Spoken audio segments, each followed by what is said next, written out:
hello. I hope you're having a great day, ladies and gentlemen. It's yet another exciting episode of your most intriguing property show, the Property Focus Show. We have a lineup for you, and it's about sustainable design in today's show. According to the new climate economy, urban areas in sub-Saharan Africa will host over 800 million more people by 2050. In the wake of global warming, we must reinvent how we build in order to enable all these people to coexist harmoniously with nature in a continent that's home to the world's fastest growing cities. How shall we ensure health and well-being in these cities, clean energy, industry and economic growth, and overall climate change? The answer is sustainable design. You want to stick around for an interesting conversation on this topic with the Kenya Green Building Society Chair Elizabeth Chege, together with the lead consultants of the first Green Star certified commercial building in Kenya. We've got some bonus insights on the same from a top real estate investor. You cannot miss the interviews for anything. A bit later on, a chemical engineer by profession, demystifying the world of paints and coatings for us. We have all your answers about paint formulas, elements, accessories, you name it. Of course, only on Property Focus, your window into the world of architecture, building construction, and real estate. Make yourself comfortable and enjoy the show.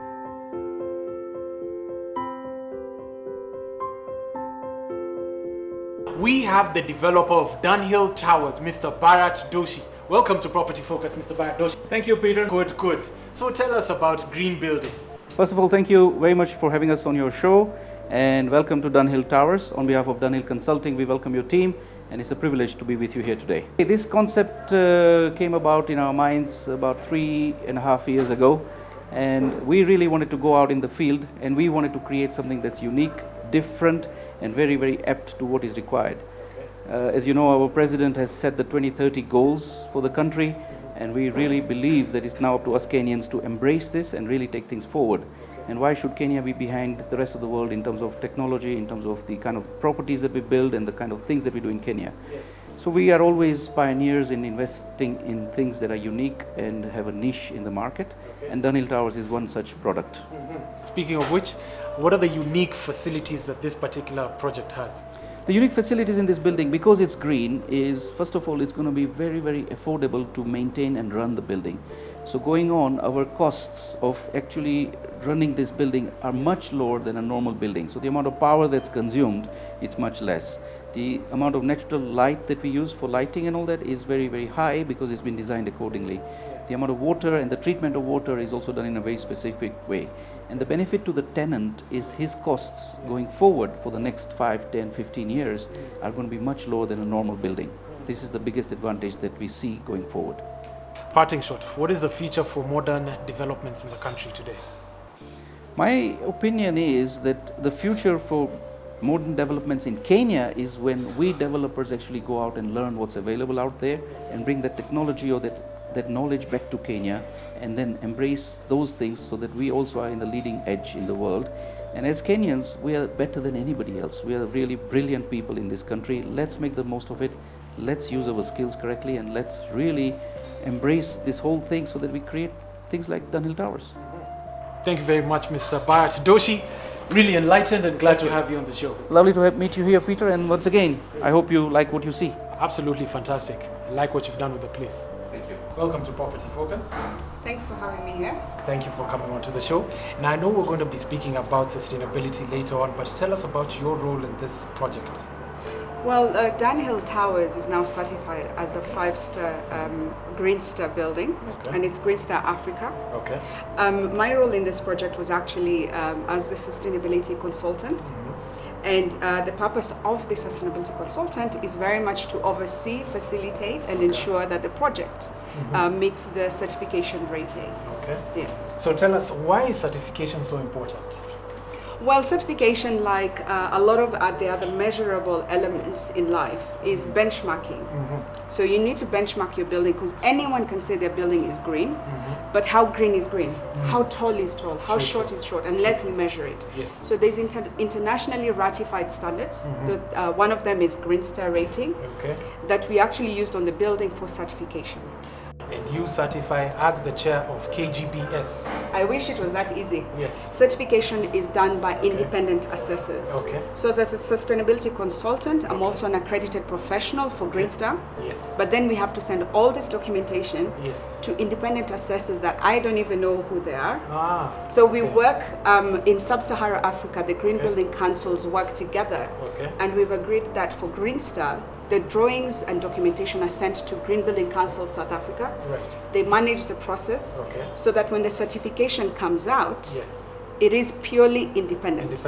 Well, there you have it from Elizabeth Chege. Hi, Mr. Tavinda.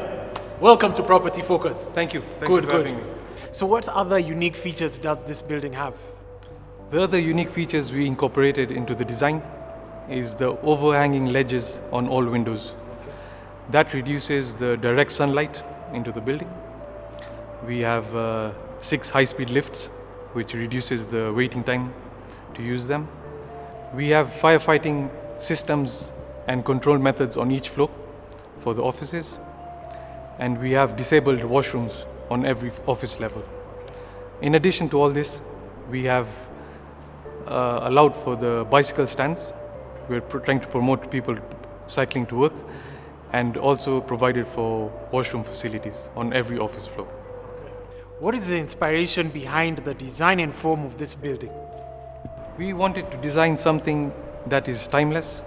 You can see something in 20 years and still appreciate its aesthetics, but at the same time not compromise the sustainable aspect of the building. A lot of classical elements were added, the columns, the ducts, and all in all gives it a very classical feel to the building. Is there a compromise of style where sustainability is concerned? That should never be the case. You should never compromise the function and the look of a building. You should incorporate everything and make it sustainable as well. And that's why Dunhill Towers has all the facilities, all the free flow of access, the look, and still is sustainable. That was the Dunhill Tower architect, Mr. Tavinda. Stay tuned for a bit more.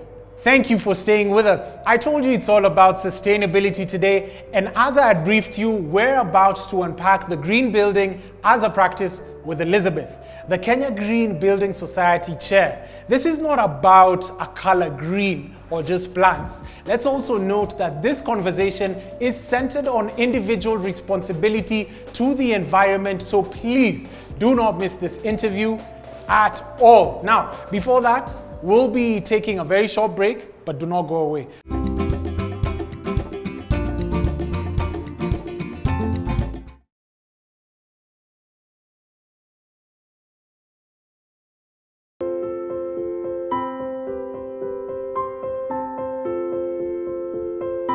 And welcome back. As I'd mentioned early on, we have the Kenya Green Building Society Chair, Elizabeth Chege, and she's going to tell us about everything green. Now, what is sustainability consultancy? What is its emergence in Kenya? Tell us a bit about that. So Kenya Green Building Society is a non-governmental, it's a non-profit making organization that looks at the transformation of the construction industry. And that's where you'll see a lot of the sustainable consulting that actually comes into the buildings and the construction industry. So it's a good thing to ask about sustainable consultants because people confuse them with environmental designers. What we see and actually look at is that environmental designers deal with, for example, NEMA, the natural environment, while sustainable consulting considers the whole system thinking, the built environment, the natural environment, and also certifying and helping buildings to certify buildings. Its emergence, you asked? Well, in Kenya, we've seen it maybe around 2011, 8 years. And that's because one of the things we started doing as Kenya Green Building Society is advocating for green buildings. And we saw a need to have professionals focusing on this. We've been training professionals, so we have more than 300 trained professionals. But that doesn't mean everyone is a sustainable consultant. Just because you can do renewable energy doesn't mean you do sustainability. You're technical in renewable energy. Okay. So what I implore developers and team members is check the history, the experience of the person you're hiring, because we're going to get more in the industry. Okay. Yes. What are the key features of a green building? I like that question. Okay. Because especially here in Nairobi and in Kenya, the equator passes through here, so we have the best climate. Yes. We don't have snow, we don't have extreme temperatures. So we are best placed to have passive design, first of all, designing for our climate. And the climate is not static. We also have to design for climate change. So things that we have to consider when we're designing, that is one of the aspects that we look at, passive design. Okay. Passive design includes daylight, letting as much daylight in, but not heat from the sun. Okay. So there's science in that. Yes. Natural ventilation. A lot of times there's no need to have ACs in buildings. If it was properly designed and we have air flowing through, Nairobi is fantastic. Okay. We have to look at water. We have water shortages, but we don't collect the water, especially when we have loads of rain like we've had recently. Those are just a few of the aspects before we even look at materials. Okay. What materials are we allowing in the space of the building? Next to people, what are people breathing in as well? Yes. The other aspect that's very important I've seen, especially in Nairobi, is sewage system. So you have to consider where your waste is going. We haven't done great around that. So those are some of the aspects, let alone the aspect that NEMA writes about, which is land use and biodiversity. We consider that as well. Yes. Lastly, and because we're in Dunhill, Yes. one of the greatest things about Dunhill is its location. Yes. There's a matatu stop right outside. And during design, we had to calculate how the people using the Dunhill Towers would get to work and live work. Tell us about the role of sustainability consultants in a building project, and when do you get engaged in a building project? Well, the role is very much articulated in the Royal Institute of British Architects RIBA standards. So they have a green overlay where they said, if an architect comes on board at this time, engineers come at this time, this is what you do, schematic design, detailed design. This is what a sustainability consultant should do, and they call it the green overlay. Beyond that, the best time to have a sustainability consultant is very much at the beginning. Because finance now is requesting that you build green, you build responsible. Correct. And if you don't know what the metrics are, you're leading yourself down the wrong path. That's the best time to have the sustainability consultant. Yes. Not to say we're not hired at the point of practical completion. When guys are moving into the building, people decide, okay, it needs to be green. At that time, there's very little we can do, but we still like to get involved. Interesting. How does one become a sustainable consultant or sustainability consultant? Well, it depends. Yes. There's sustainability in every industry. In finance, I mentioned before. In manufacturing, in education, there's sustainability, and the word has been used so much. Yes. So for Kenya Green Building Society and sustainability consultants, we consider the technical consultants, and once they're trained, they become accredited professionals. In that sense, we have tools that they can use, and they're trained in that. So what you'll be looking for is a sustainability consultant who's an accredited professional, and preferably with experience in the construction industry. So does every building require a sustainability consultant? Very good question. Does every building require? Yes. I believe every building requires the expertise, but not necessarily as a sustainability consultant. The reason I say that is in mature industries or in mature countries where they've been doing this, sustainability consultants are not a separate add-on to the team. So we're very nascent in that basis. In Kenya, I'd say, yes, get an expert on board. But with time, I implore architects, engineers to be trained in sustainability so that they become accredited professionals themselves, and they can do this themselves. Then we can move on and deal with climate change and other issues as well. You know, there's a developer who's watching and they're like, maybe going green is expensive. Is it expensive? It's not. And as we started, if we design passive design and use natural daylight, rainwater harvesting, our grandparents used to do it, or our great-grandparents used to do it. Why have we moved away from it? That's the starting point. It's not expensive. Parting shot. Somebody's watching and they want to become a sustainable consultant. What do you have to tell them? Get in touch with Kenya Green Building Society. Even the youth, we have a youth chapter, and the basis of that is to get a holistic sense of our people knowing about green building. So we want everyone to get on board on that basis, and we can teach you how to be a sustainable consultant. Fantastic. Thank you very much, Elizabeth. Thanks for having Delighted me. to have had you on the show. Thank you. Good. I'm sure you've learned a lot. Up next, we have the billboard. Stay tuned.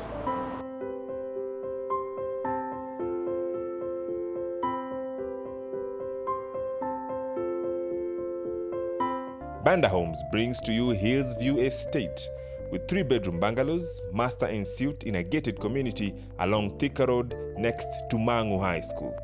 These homes are on offer for just 3.5 million. For more information, call 0711 950 950.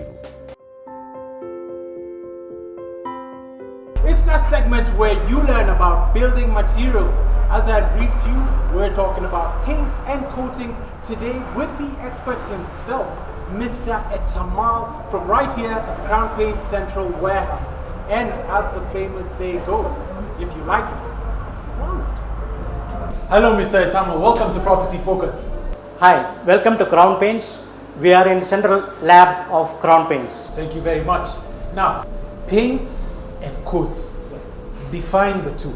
A paint or a coating is a composition when applied on the surface of a substrate, and when it is dried gives you a protective and decorative film. So for this matter, starting from a nail paint to the paints for the aeroplane or the rocket is all paints. But when I say a composition, it can be in the form of liquid, it can be in dry form, and when you apply on the surface of a substrate, how do you apply? Manually or mechanically? And when it dries, means it can be air dried, baked, or we call it a stoved, either way. So the paint, when it dries, it gives a thin film which is decorative and protective. That's a broader, thorough definition of paints and coatings. Now, paints and coatings, there is, as far as definition is concerned, see, most of the coatings means it is specialized coatings and thicker coatings, thicker paints. When it is applied, it is called coatings. Whereas the definition is not so clear, not very clear.